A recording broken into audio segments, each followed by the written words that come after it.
Cilegon, Banten pada tanggal 31 Mei 2022.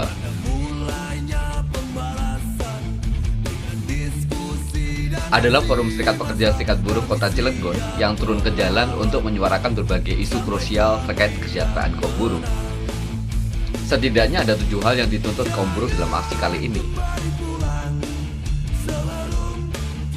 Yang pertama adalah terkait dengan penolakan Undang-Undang Nomor 11 Tahun 2020 tentang Cipta Kerja.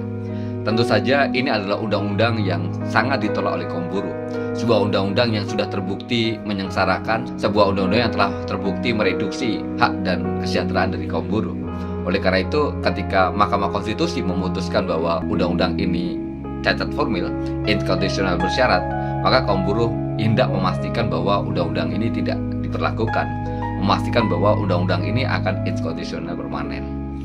Kawan-kawan, hari ini akhirnya kita turun kembali ke jalan. Kita berpanas-panasan lagi. Kita aksi lagi. Ini bukanlah main-main. Ini adalah suara aspirasi kita. Seperti kita ketahui, Omnibus Law telah menimbulkan korban. Yang kedua, tuntutan kaum buruh adalah tolak revisi Undang-Undang P3 atau undang-undang terkait dengan pembuatan peraturan perundang-undangan. Mengapa Undang-Undang P3 ini penting untuk ditolak? Undang-Undang P3 ini adalah pintu masuk bagi diakomodasinya Omnibus Law menjadi sebuah sistem hukum yang ada di Indonesia. Dengan adanya revisi Undang-Undang P3, ini akan menjadi pintu masuk bagi Omnibus Law untuk diterapkan, sesuatu yang kemudian ditolak oleh kaum buruh. Belakang kita, Dewan terhormat yang mereka memberikan kebijakan untuk merevisi UP3 kawan-kawan. Padahal kita sudah sampaikan ketika kita aksi di pusat agar tidak ada lagi revisi, agar tidak ada lagi pembahasan. Yang ketiga, buruh menolak upah murah. Kita tahu bahwa salah satu produk dari Undang-Undang Cipta Kerja adalah upah murah. Dengan adanya Undang-Undang Cipta Kerja, maka kenaikan upah menjadi relatif rendah, dan itulah sesuatu yang kemudian ditolak oleh kaum buruh. Yang keempat, tuntutannya adalah menolak PHK pekerja kontrak di perusahaan Cilegon dan pekerjakan kembali menjadi pekerja tetap. Teman-teman, ini menjadi sesuatu tuntutan yang sangat substansial begitu ya.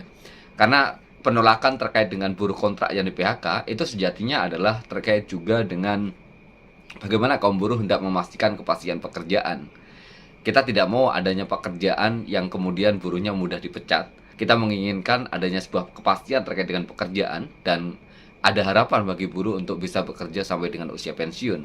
Karena itu penolakan terhadap PHK atau pemutusan terhadap kerja kontrak dan kemudian dorongan atau desakan agar pekerja kontrak yang di PHK itu dipekerjakan kembali dengan status sebagai karyawan tetap, ini adalah sesuatu yang patut kita dukung.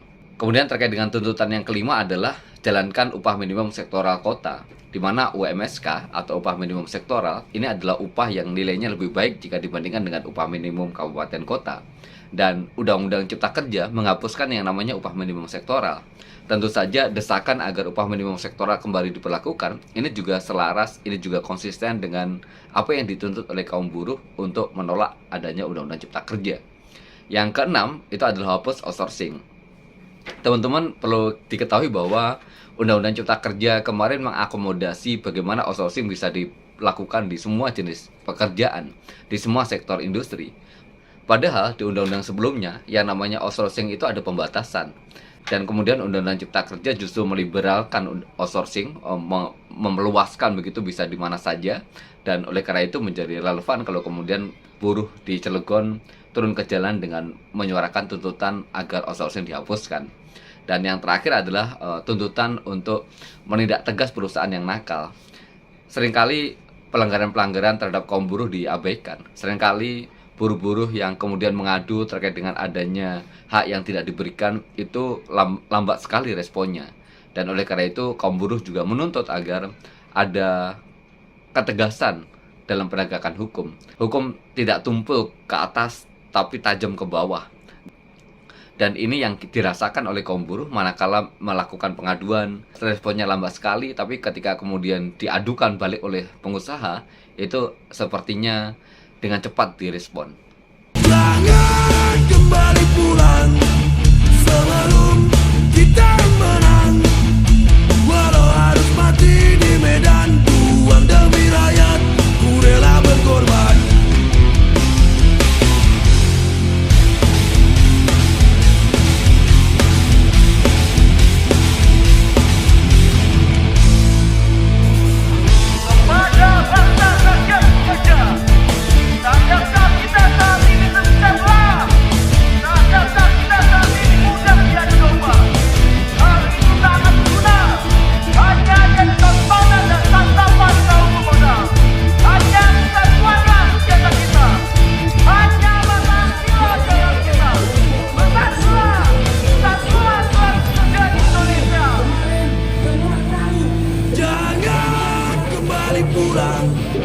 sebelum kita yang menang.